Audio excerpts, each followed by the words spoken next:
Hey everyone, welcome back. We're going to take a real short video.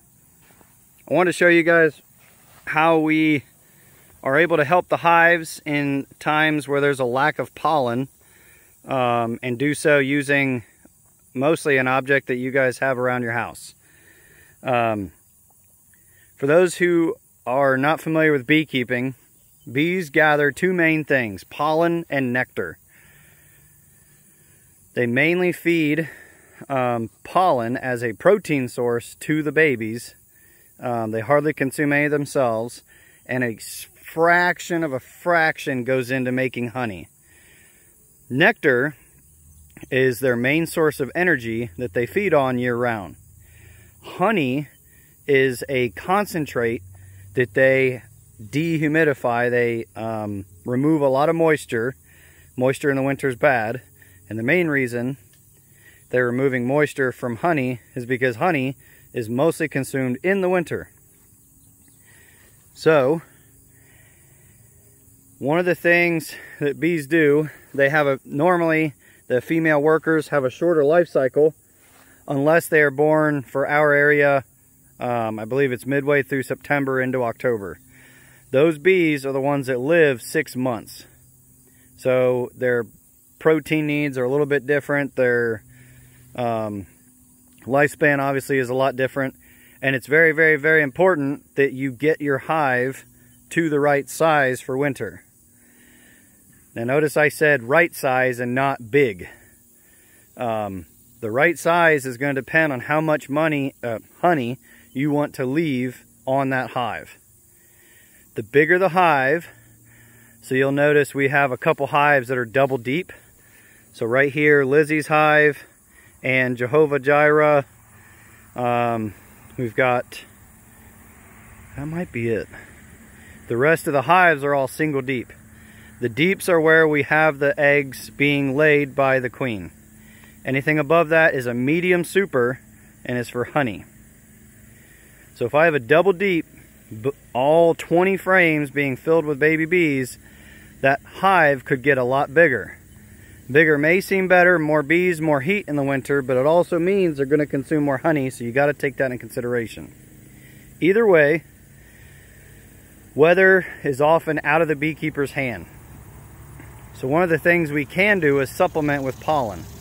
Now a lot of people say supplementing pollen to bees towards the end of summer is almost suicide for a beehive, simply because the more pollen that is coming into the hive from outside, the more that queen is going to lay to get a bigger, stronger hive.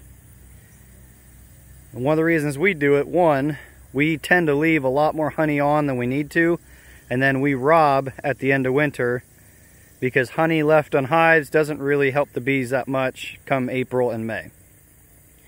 Again, they use nectar and pollen throughout the main growing season.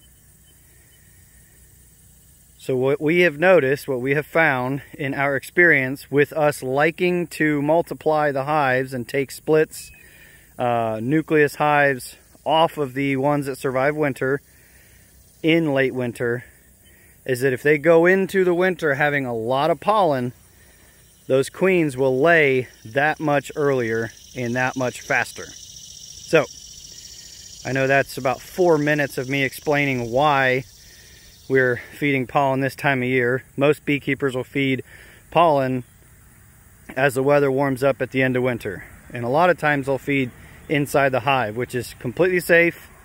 But from our research, studies have shown if they bring nectar or pollen in from outside the hive, it has a more advantageous effect on the queen's laying abilities and the health of the hive.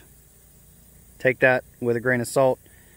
Every beekeeper has his own methods. This is what seems to work for us. So, without further ado, many people have a tote around their house. We happen to also have a hole saw. So we wanted to rather spend more money on a huge bag of bee pollen substitute. It's got a lot of amino acids specifically for bees and fancy. It was $100 from Man Lake. It's called Ultra Dry Bee Pro. And it is a blend of good stuff for bees. Pollen blend, not any nectar.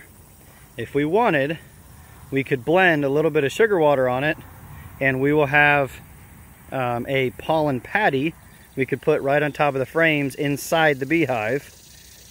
I'm just not a big fan of that because it often leads to small hive beetles taking over a hive. If that is you right now in this season, August, then try putting a original, preferably unscented, if not original scented, Swiffer replacement dust head, if you want to call it that, not the wet kind, and the small hive beetles, adults, get trapped in it. So I want to show you what this looks like. Now those of you who farm have with poultry, maybe even pigs if you have it sitting out, have noticed that bees are starting to gather around your dry feed.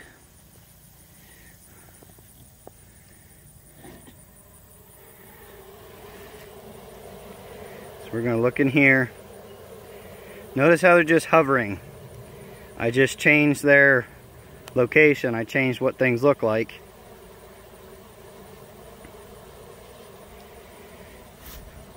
But that yellow powder stuff is the bee pollen substitute. I don't know how much actual bee pollen is in it.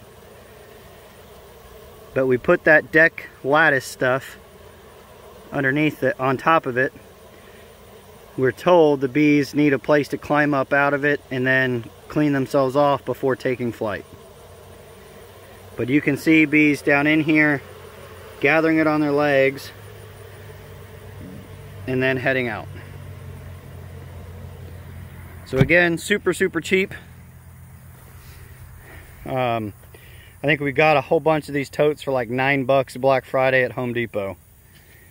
They're really great. They hold up to weather. They're strong.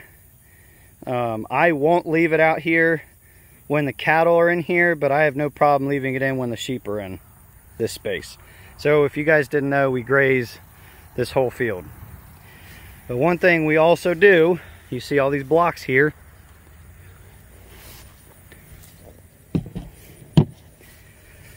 We have a critter problem. We try to encourage life in any way we can, and there are consequences to farming in such philosophies. Skunks and raccoons decimate our front entrance feeders when we're feeding sugar water.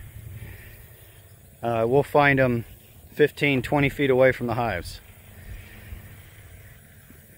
I imagine they would also like to get a nice protein source, so we put a block on there, one nice heavy cement block, and that's all we seem to need.